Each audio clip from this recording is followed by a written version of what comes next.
me too. I got out, but I listened to the rest of it. That's awesome. Let me sell you on All right. this. Do I have a name for you?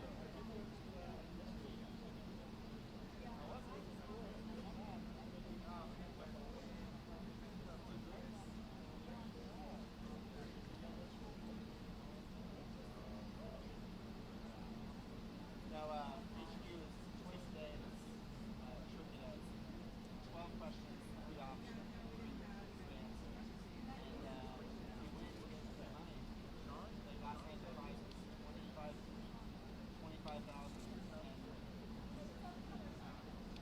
and then you split, so everyone got $31. And it goes straight to your bank account. I was like,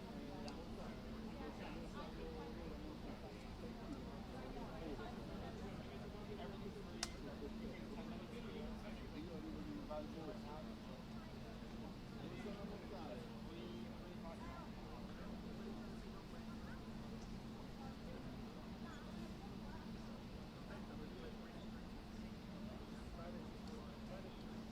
You got hedge fund to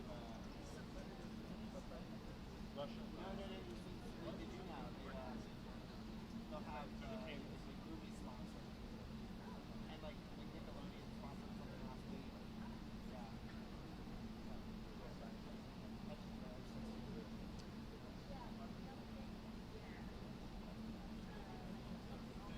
What's the other one? Fortnite. We play Fortnite.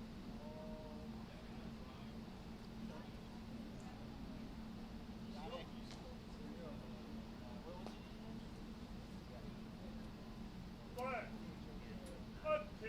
Attention. I'm EA or 3 because I've been in Eric's account.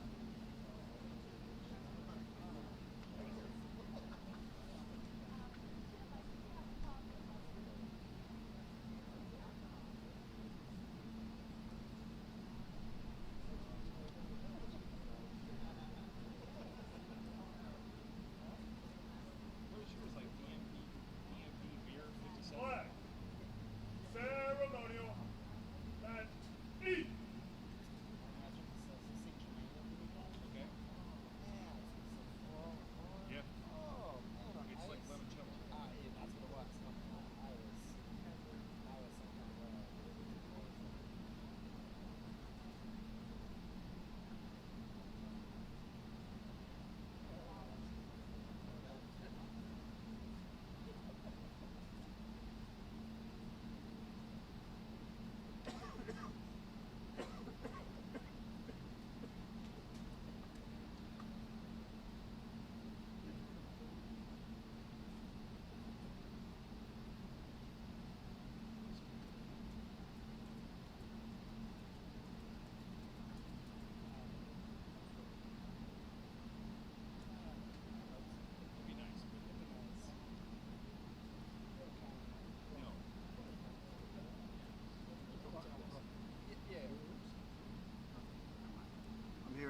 Really?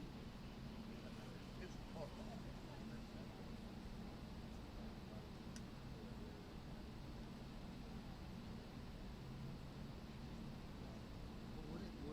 Hold on, what is Susan saying?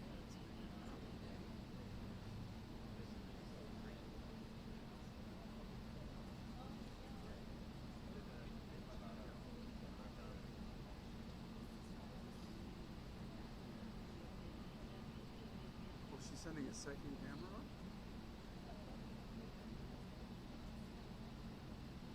Oh, to do that event.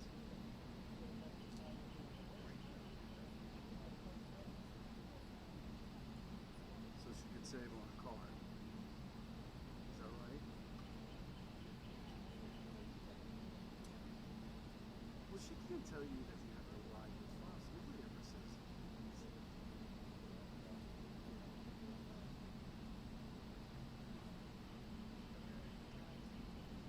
Right.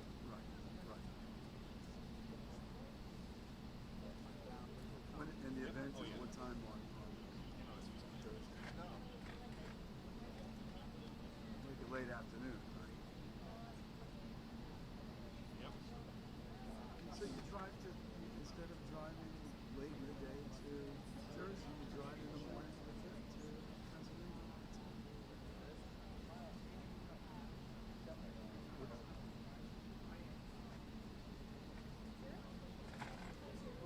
What town is that? Oh yeah, that's way up. That's way up. It's almost in New York State.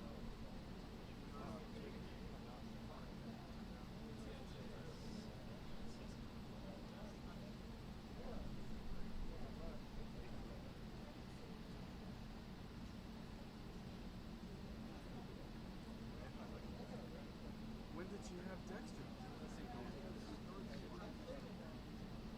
Really? Oh, just to be with Victor. Well, that's an easy fix. Yeah. Did you talk to her? Did you talk to Kevin? Or you spoke to Susan? I think so, yeah. Well, she should be able to just switch that and say you were supposed to just do Bedminster, go up, cover the weekend, and come back. So have Dexter, and then what happens to Dexter though? I'm trying to think. If Dexter goes with Frost, then she's got an extra sound guy.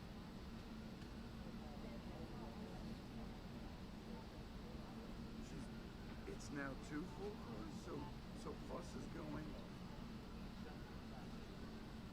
So wait a second, why did they ask me? Hey, did you get a confirmation? Hold on a second. I gotta get it. Well, to be honest with you, I really think it was a weekend anyway. I guess so they probably knew when they said I could only start on Monday. I guess they figured they should. But still, I replied. so I'm just trying to think. If they're gonna have 2 crews up there the whole time, yeah, that's an easy fix. 145. They had us all since I set my remote and set up their router. Over college. So Call Kevin and say, fix it. yes.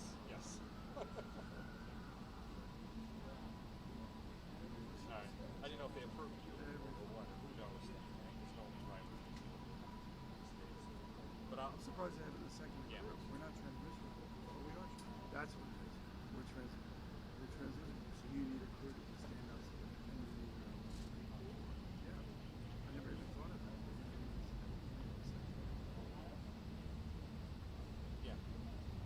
yeah, I'll check it out. For the second crew. What they don't need is Are a you sound going to person come or no? for It's the okay if you pool. don't. I just wanted to. They could go without that, just like they did. Okay. Awesome. Thank you. Bye. All right. But he's coming. What? Attention!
president, do you plan to shut down the government?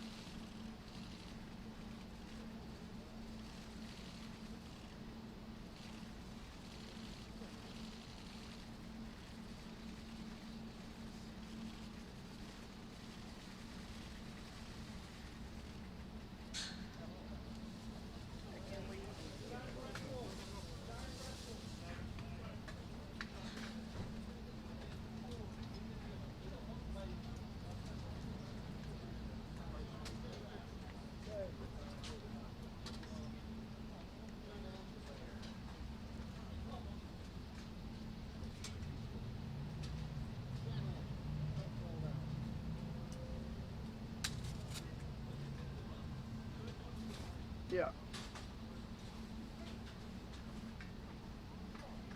You thought it would have been like a New York student or the other before.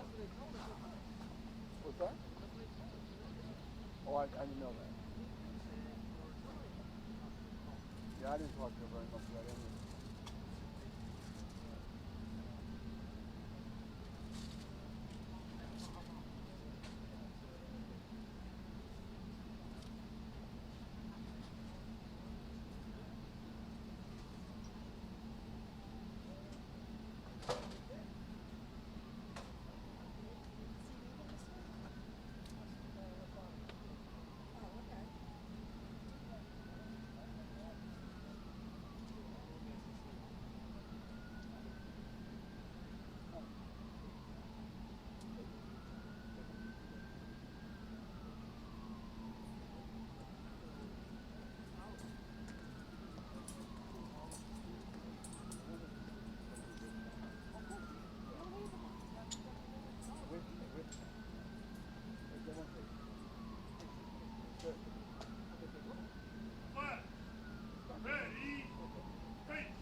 Okay, thank you very much.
Okay, thank you very much. It's my great honor to have Giuseppe Conte of Italy. He's a man who's doing a fantastic job.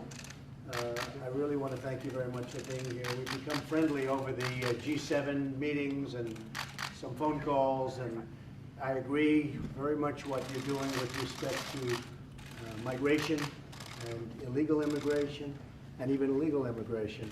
Italy's taken a very firm stance on the border. A stance that few countries have taken, and frankly, you're doing the right thing, in my opinion. And a lot of other countries in Europe should be doing it also. Some have taken that stance a long time ago, and they're doing a lot better. So I just want to thank you, Giuseppe, for being with us. It's an honor. We have a lot to talk about, having to do with trade, having to do with our military. You're ordering planes, lots of planes. The United States has a very large deficit, as usual, with Italy, about $31 billion, and I'm sure we'll straighten that out pretty quickly. But we find it a great honor to have you with us. Thank you. Thank you. Thank you. It's a big honor for me, of course. and thank you for this kind invitation, for your warm hospitality. You'll always be treated warmly. Okay. Thank you very much, everybody. Thank you.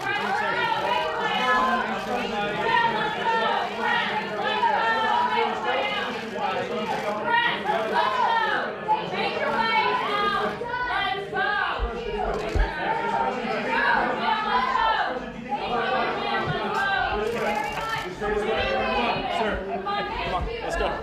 This way. Good to see you, sir.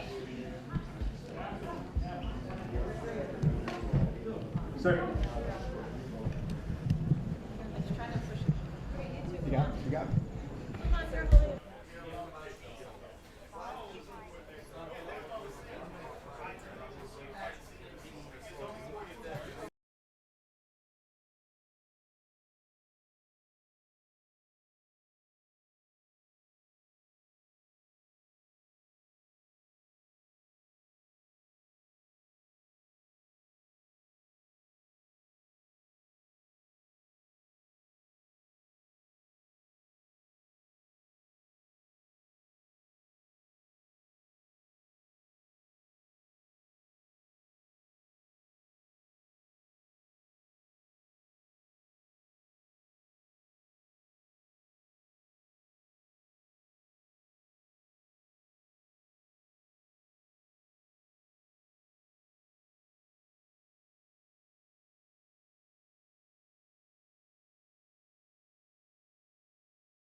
Ladies and gentlemen, the President of the United States and the Prime Minister of the Italian Republic.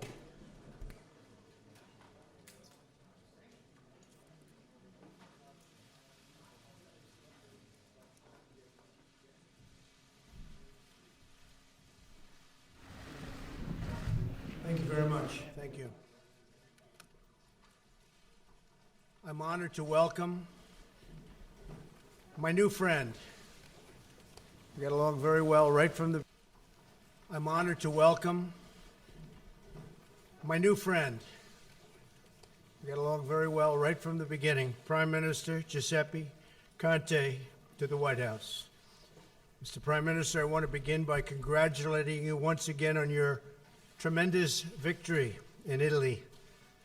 It was something that all the world was watching, and it excited the people all across Italy, and I can tell you all across the United States as well. Congratulations. In your election, the Italian nation has reaffirmed the great traditions of sovereignty, law, and accountability that stretch all the way back to ancient Rome. This proud heritage sustains our civilization and must be always defended. Today, Prime Minister Conte and I are pleased to announce a new strategic dialogue between Italy and the United States that will enhance cooperation on a range of issues. This includes joint security efforts in the Mediterranean, where we recognize Italy's leadership role in the stabilization of Libya and North Africa. They've been terrific. Both the Prime Minister and I are focused on the urgent need to protect our nations from terrorism and uncontrolled migration. Our countries have learned through hard experience that border security is national security. They are one and the same. Like the United States, Italy is currently under enormous strain as a result of illegal immigration, and they fought it hard. And the Prime Minister, frankly, is with us today because of illegal immigration. Italy got tired of it. They didn't want it any longer. The people of Italy have borne a great part of the burden for Europe through the course of the migration crisis. I applaud the Prime Minister for his bold leadership, truly bold, and I hope more leaders will follow this example, including leaders in Europe. The Prime Minister and I are united in our conviction that strong nations must have strong borders. We have a solemn obligation to protect our citizens and their quality of life. My administration is working hard to pass border security legislation, improve vetting, and establish a merit-based immigration system, which the United States needs very, very importantly, very badly. As far as the border is concerned, and personally, if we don't get border security, after many, many years of talk within the United States, I would have no problem doing a shutdown. It's time we had proper border security. We're the laughing stock of the world. We have the worst immigration laws anywhere in the world. In our meeting today, the Prime Minister and I discussed ways to enhance our cooperation in the fight against terrorism. That also has to do with border security. I want to thank the Italian people for Italy's contributions to counterterrorism and operations in the coalition to defeat ISIS, where we've had a tremendous success, as you know, and in NATO's resolute support mission in Afghanistan. The Prime Minister and I also agree that the brutal regime in Iran must never be allowed to possess a nuclear weapon. Never. We encourage all nations to pressure Iran to end the full range of its malign activities. The United States welcomes the partnership of Italy in these vital efforts. Today, we are also addressing the crucial issue of trade and commerce. We are working closely with our European partners, including Italy, to ensure fair and reciprocal trade. A few days ago, I met with President Juncker of the European Commission. We had a great meeting.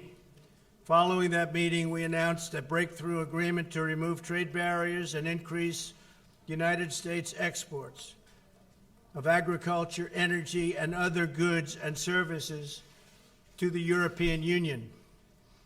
Now is also the perfect time to expand commerce between the United States and Italy. America's booming economy, setting records in so many categories, creates enormous opportunities for investment. Likewise, I recommend investment in Italy. It's a great place with great people. I look forward to working closely with the Prime Minister to open up new commercial opportunities that will reduce our trade deficit substantially and increase our mutual prosperity. Mr. Prime Minister, we discussed our shared goal of combating unfair foreign trade practices from non-market economies. They're brutal, but we're winning. These abuses include subsidies, excess capacity, intellectual property theft, forced technology transfer, currency devaluation, and distortion caused by state-owned enterprises. In this area, like so many others, cooperation between Italy and the United States can make a tremendous difference, not only for our countries, but all over the world. And it's making a big difference, and we're making a big difference, tremendous difference, on trade and on fairness. But we also have to be fair to the people of the United States and the taxpayers of the United States. Mr. Prime Minister, thank you again for joining me for these important discussions. We are both outsiders to politics. Can you believe it? We are outsiders to politics. I look at all these wonderful politicians, and we're both determined to protect the rights and needs and interests and dreams of our citizens, and we will do that. I look forward to partnering with you to build on the incredible friendship between our countries and to creating a brighter future for both the people of Italy and the people of the United States. And with that, I just want to again thank you very much for coming to the White House. It is my great honor. Thank you.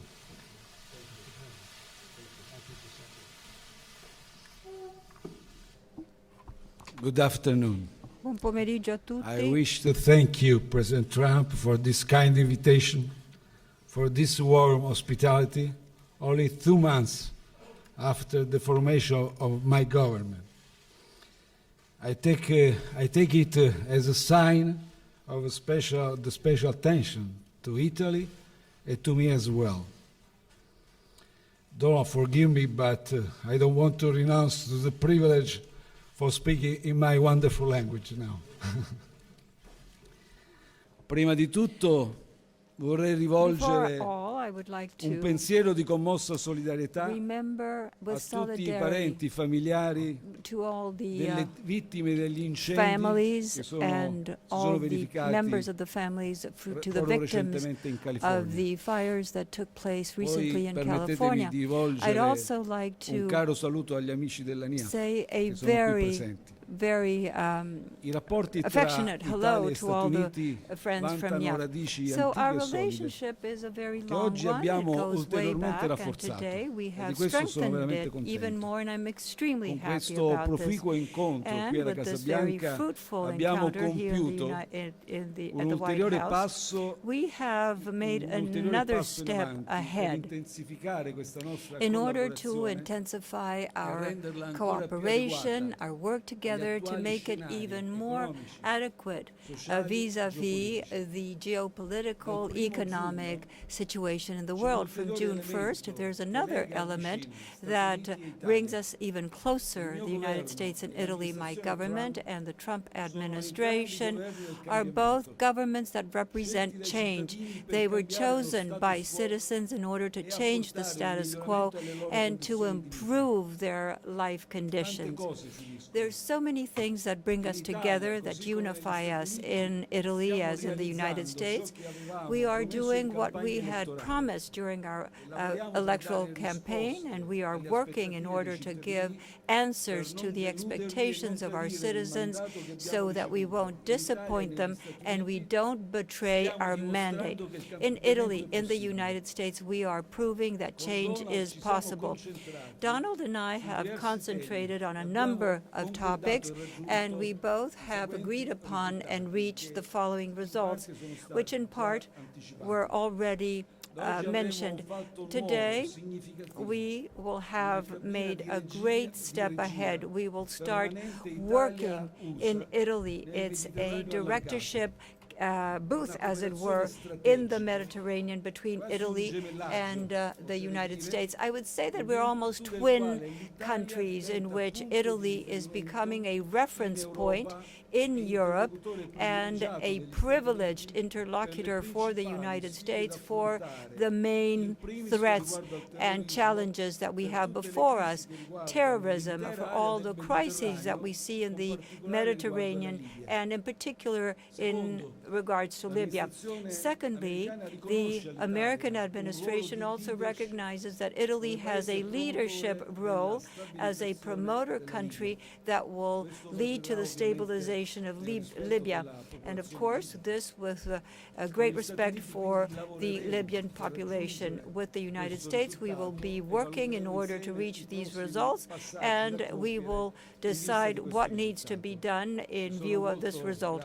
I am truly thankful to you, Donald, for your support.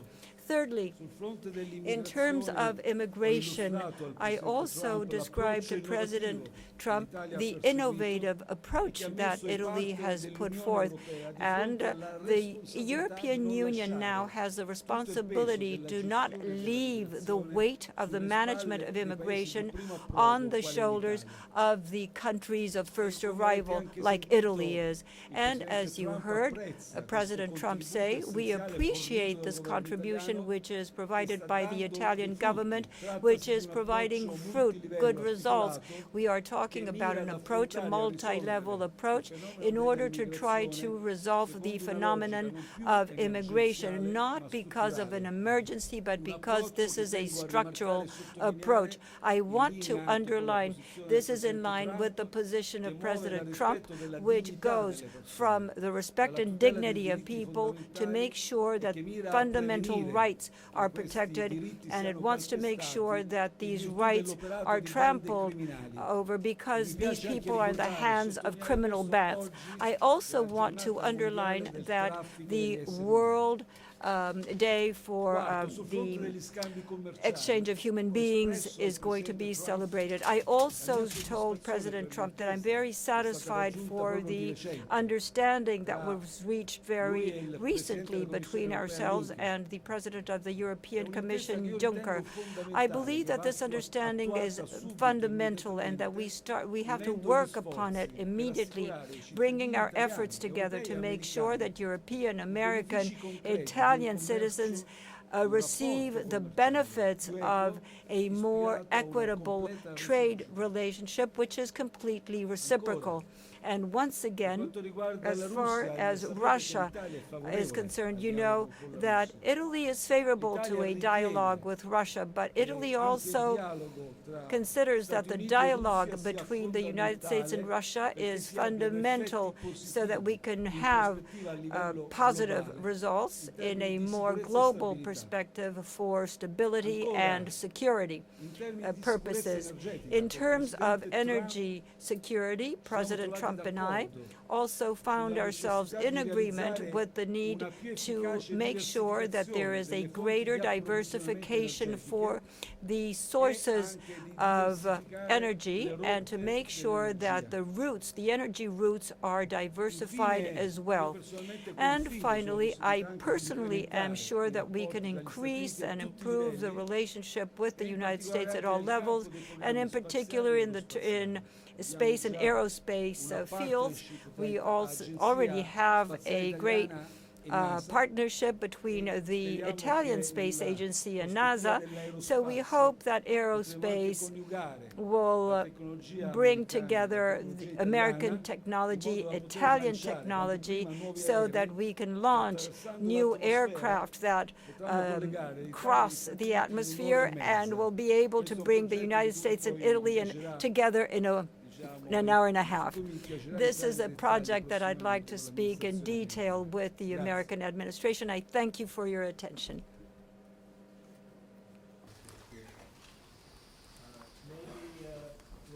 Sager, please. Sager and Jetty. Thank you. Daily Caller. Thank you, Mr. President. To follow up on what you were saying about the shutdown, sir, are you saying that you would be willing to shut the government down in September if it does not fully fund $25 billion worth of your border wall and also deliver all of the immigration priorities that you listed in your tweet? Or are you leaving some room for negotiation there? I'll always leave room for negotiation, but this has been many years. This isn't just Trump administration. We're new. There's been many years, even decades. We have immigration laws, we have border security, we have all sorts of things going on that it's disgraceful. We are doing a phenomenal job. We're setting records, but we have laws that don't work. So we're working around those laws, and it's unfortunate. I have to take my hat off to the Border Patrols, for the law enforcement, to ICE, which really has been maligned by the Democrats, the job they do. They go into these MS-13 nests, nests of bad people, killers in many cases. And they go in there fearless, and they do an incredible job, and they get them out. They either go to jail or they get out of the country. So I want to just take my hat off to ICE and the brave people that have really been maligned by the Democrats. We need border security. Without a border, as this gentleman can tell you also, because the Prime Minister really was a very big factor in his win and other people's win in Italy. But it was a big factor in my win. We need border security. Border security includes the wall, but it includes many other things. We have to end the lottery. We have to end the chain. The chain is like a disaster. You bring one person in and you end up with 32 people. We have to end these horrible catch and release principles where you catch somebody, you take their name and you release them. You don't even know who they are. And then they're supposed to come back to a court case where they want us to hire thousands of judges. The whole thing is ridiculous. And we have to change our laws. And we do that through Congress. So I would certainly be willing to close it down, to get it done. As you know, we are already approving things in various bills, including we're going to be taking care of the military. We always put the military and law enforcement very high. But I would be certainly willing to consider a shutdown if we don't get proper border security. Thank you. Please. Sir, just to follow up on that quickly, is the $25 billion a red line for you? I have no red line, unlike President Obama. I just want great border security. Okay? Yeah. Mr. Prime Minister, here in the United States, amongst our commentariat, there was a consensus that the president's appearance at the G7 and NATO damaged our relationship with those institutions. As a member of both of those institutions, what is your assessment of the president's appearance at both?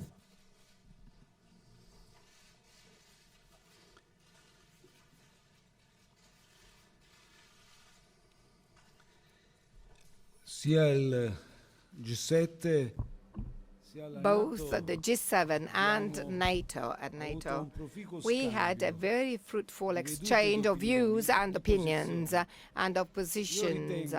I think that all the positions and stances which are expressed with clarity and provide a contribution also to review well-established positions are more than welcome. There is a fruitful exchange. We had a fruitful exchange both at the G7 summit and at NATO summit in different frameworks. We, for instance, in the framework of G7 summit, we agreed on the need for reforming the WTO, the system of the WTO. It's a year-old system. which consider China as an emerging country. You can understand that applying those same rules after years with the privileges granted to an emerging country clearly means having a system which is not well functioning and not well rational. At NATO, there was also a clear stance taken by President Trump, which I personally share.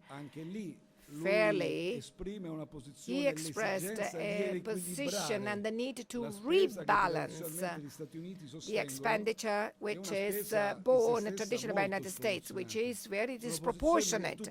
These are absolutely reasonable positions and stances, and I personally take them into great account, and I will be personally the carrier of the message, and I'll try and make the others understand these positions as well. We must negotiate with the United States to find the balance in the interest of Italian citizens, American citizens, and European citizens. Well, I want to thank you also. I just add to that, but I do want to thank you for what you just said, because it's been very unfair to the United States. We had a very good G7 meeting. That's where Giuseppe and I became friends. I think we were probably more closely aligned than anybody else in the room, but it was a great meeting. In every respect, I would say it was very good, and NATO in particular. I went to NATO, and NATO was essentially going out of business because people weren't paying, and it was going down, down, down. You just have to look at the line. I came along last year, and in a fairly nice tone, I said, you got to pay. And they paid $44 billion more. And this year, I said it in a little bit stronger tone. And they're paying hundreds of billions of dollars more over the years.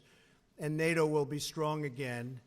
And if you speak to Secretary General Stoltenberg, I think he's the biggest fan of Trump, because he said we couldn't collect money until President Trump came along. And he said last year we collected $44 billion, and this year the money is pouring in. But it's like the Prime Minister said, we really talk about imbalance. We were treated very unfairly. The United States was treated very, very unfairly, because we're shouldering anywhere from 70 to 90% of the cost of NATO. That's not fair. It's not fair, especially when you take Germany, and Germany's paying 1%, a little more than 1%, and they're buying and paying tremendous amounts of money to Russia. So we're supposed to protect countries from Russia, but they're paying Russia billions and billions of dollars for the energy. Not good, not a good situation. And I let it be known. So the bottom line is the NATO countries are now paying a lot more money, and NATO's become a lot stronger because of it. And I appreciate your answer. Thank you. Please. Posso aggiungere, scusami Donald. Sorry, Donald, may I add something? I'm saying that as a person who has a huge experience as a lawyer, you have a president who is a strong supporter and advocate of the interests of the American people and the American country. He's a great negotiator. And I'm told there is Maria Luisa Rossi Hawkins from Mediaset Group who wants to ask a question. The question must be asked. Despite its terrific potential, the Italian economy underperforms regularly. Given your stellar success in the U.S. economy, what do you think would reignite the Italian economy, and what role do you think the EU should play on it? And President Conte, do you think President Trump's formula would work in Italy as well? Well, I can answer. The biggest thing Italy needs is great leadership, and they have it right now. I really honestly believe the Prime Minister is going to do a tremendous job on economic development. In addition to borders, you know, for economic development, you need borders also. But you have a man that's going to do a terrific job. I have no doubt about it at all. He knows how to sell. He knows how to promote really a great product, because they make among the greatest products. I won't mention their names, but they are great. I have some of them. And Italy makes great product, and I think it's going to do very well economically, and we're there to help. We have had record numbers. I've been here for a little more than a year and a half, and we've had record numbers. We've had numbers that nobody believed possible, especially if you look at one particular fact that was not reported very much, trade deficit, $52 billion reduction in the trade deficit for the quarter. And I think probably Steve Mnuchin, Treasurer, is here, and Mike Pompeo, I think nobody would have thought that would be possible so quickly. $52 billion reduction in the trade deficit for the quarter. I think that Italy is going to be able to do the same thing, slightly different numbers, but the same thing. What role should the European Union play in the matter, sir? In the recognition of the... What role do you think the European Union should play in the reignition Well, of... that's up to them. I don't want to get involved in that. Look, the European Union, Jean-Claude and I had a fantastic meeting last week. We were having a hard time, and then I did mention tariffs on cars, and we got along very well. Very well. I think they're going to treat us very fairly, and we're going to treat them fairly. But as you know, it's been a one-way street. The European Union has totally taken advantage of the United States. We can't let that happen. Not fair to the United States. And by the way, Italy has a $31 billion surplus with the United States, meaning we have a $31 billion trade deficit with Italy, and we discussed that, and we'll work something out. We're going to work something out, okay? Thank you. Quanto a me, As far as I'm concerned, I'm very envious of the records and the growth figures of the American economy. We discussed that before with Donald. Somehow these are systems which cannot be compared because they have magnitudes, orders of magnitudes which are very different, but at the same time envious but ambitious at the same time. As government leader, I'm ambitious for my economy to do a lot, much more than what was done in the past. We are preparing a series of structural reforms which we will be submitting to the attention of our European partners too. I do not want the tax reform to be set aside. It was a leverage in this country for economic growth, and generally it represents, if well constructed, it represents a leverage for economic growth. We are working also on streamlining and simplifying red tape, administration, regulations. We are trying to eliminate corruption pockets. We are trying to speed up the civil trials, the procedures, the proceedings. They are all sectors together with the citizenship income, which will support those people who lose a job to find a new one. These are all the reforms that we consider to be a positive element to represent an economic leverage for our country, which can then try and reach the growth. I do think this, one of the biggest things that we've done, obviously the massive tax cuts, but maybe equal to, would be the tremendous cuts in regulation. And I know Italy well, and they have a lot of regulation, and I have no doubt that the Prime Minister, Giuseppe, will be working very hard on that. But I think, Giuseppe, I can say from our standpoint, one of the most important things we did was cutting massively these horrible regulations. And I believe so strongly in the environment. I want the cleanest air, the cleanest water, the cleanest everything, the best everything. But you had 10 regulations for every point in some cases. It was ridiculous. It would take many years to get a highway or a road approved. We have that way down. We have it down to 2 years, and it'll hopefully be down to 1. And it may get rejected. But at least it's going to go quickly. So we want regulation, but it's got to be cut to a minimum and do the trick. And I think that Italy will follow suit. I know they've looked at it very strongly, and they're going to follow suit. Okay, thank you. Thank you very much. Roberta Rampton of Reuters, please. Roberta. Hello, Roberta. Thank you, Mr. President. You spoke a bit about Iran today and your discussions, and I'm wondering if you could tell us what you think Iran needs to do to reduce some of the tensions. And you've met with the leaders of North Korea and Russia.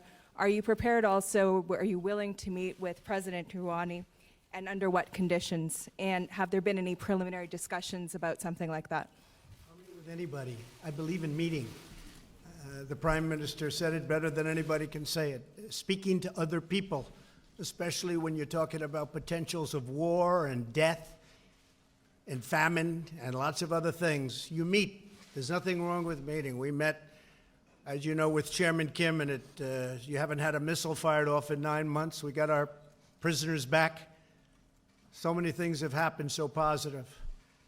but meeting with people, I had a great meeting, in my opinion. Of course, the fake news didn't cover it that way, but I had a great meeting with President Putin of Russia. I think it was a great meeting in terms of the future, in terms of safety and economic development and protecting Israel and protecting everybody. I thought it was a great meeting.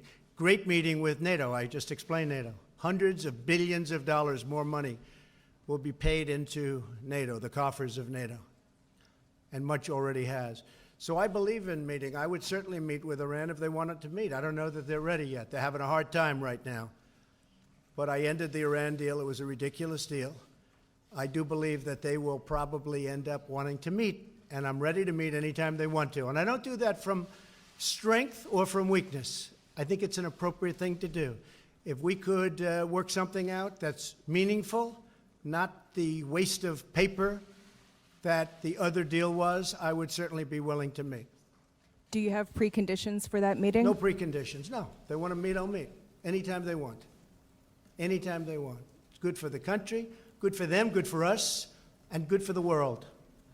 No preconditions. If they want to meet, I'll meet. Prime Minister, I wanted to ask if you and the President, you talked about the need to stabilize Libya. I wanted to ask if you and the President discussed working together on energy production in Libya in some way. Did you discuss oil production in Libya? Do you see a way for the United States to become involved there, perhaps with Italy's help?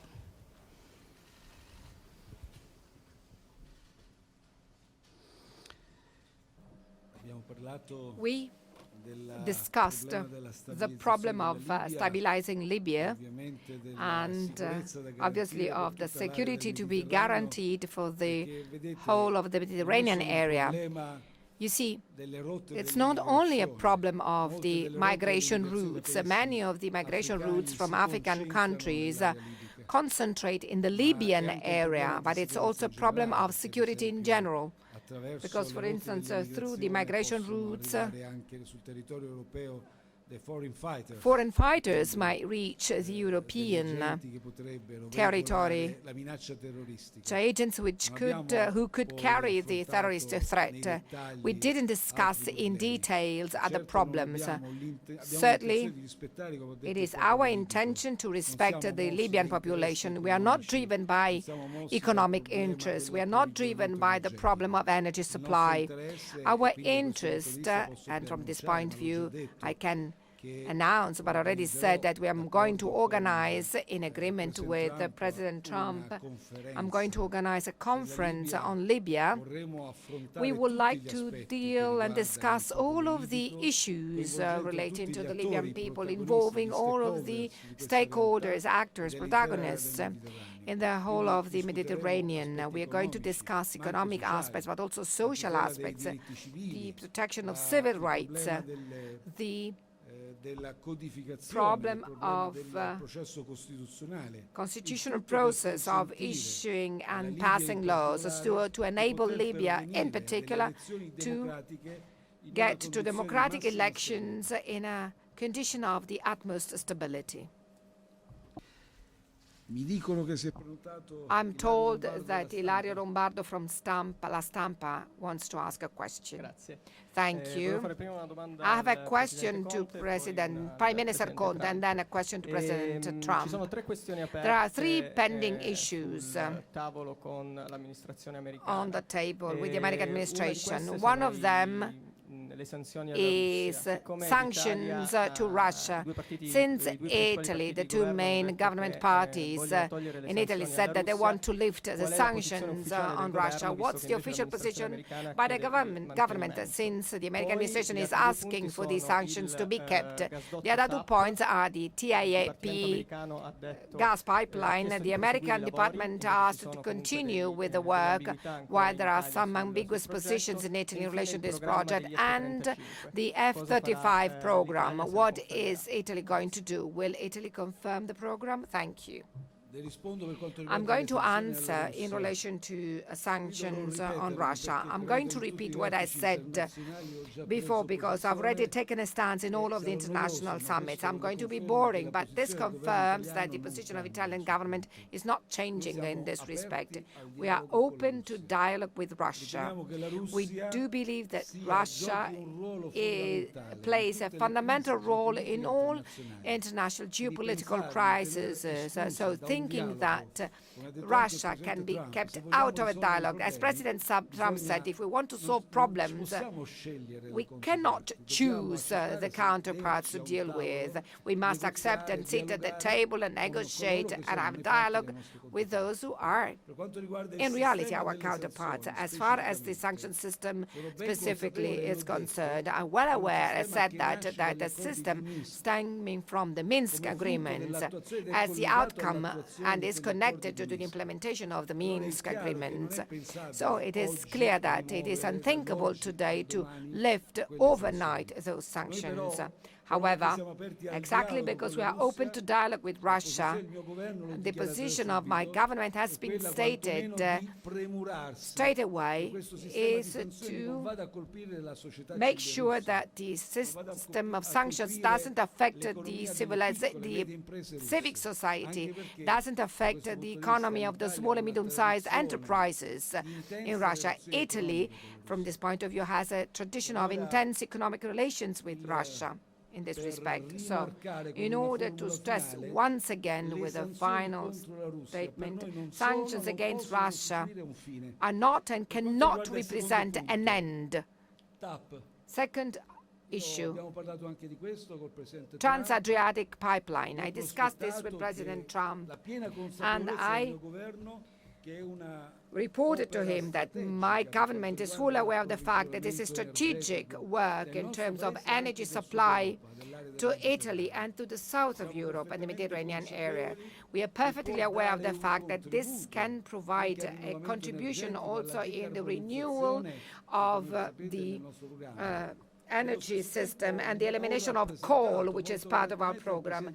At the same time, I correctly informed President Trump that there are some uncertainties by local communities, the communities where the pipeline will land, since problems must be faced directly and not trying to avoid them. Once back to Italy, as soon as possible, I will discuss the issue with the competent ministers, and I will go and meet the local mayors, the local communities, trying to find a solution which will take into account the concerns of local communities. As far as the third point is concerned, F-35, as you know, do you know this is a program which was decided in 2002, that the agreements were signed in 2002.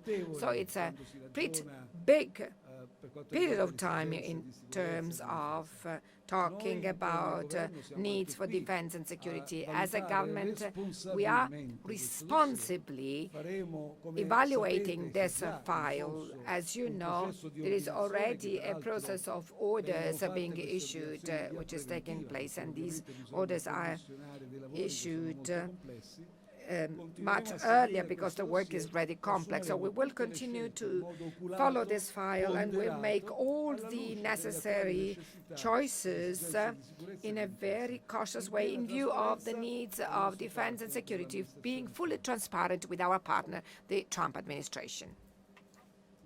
Thank you very much. Sanctions on Russia will remain as is.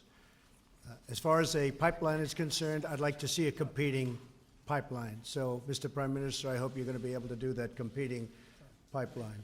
And we are already talking to the European Union about building anywhere from 9 to 11 ports, which they will pay for, so that we can ship our LNG over to various parts of Europe, and that will be more competition. But the sanctions on Russia will remain as is. Okay, thank you very much, everybody. Thank you. Thank you. Thank you. Thank you very much.